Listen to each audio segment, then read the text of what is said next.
So we've gotten the action potential to the end of the axon. So how does the neuron send the signal to the next neuron?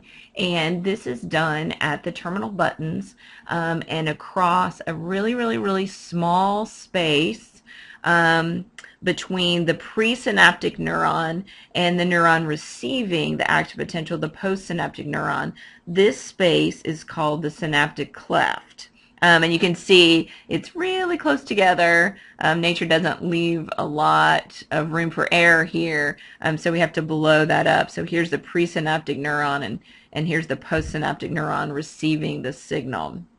So what happens is that the synaptic cleft has what are called vesicles or synaptic vesicles that house neurotransmitter, and they just hang out in the terminal buttons.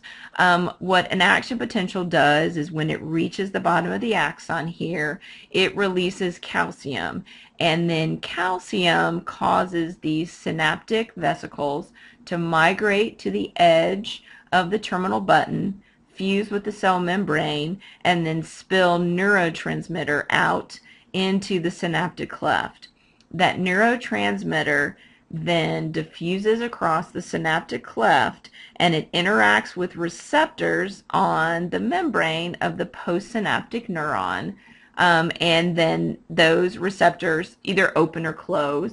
And if they open, they cause ions to diffuse into the neuron, and if those ions are positive, it may potentially cause a threshold of depolarization, and then another signal will be transmitted on the postsynaptic neuron.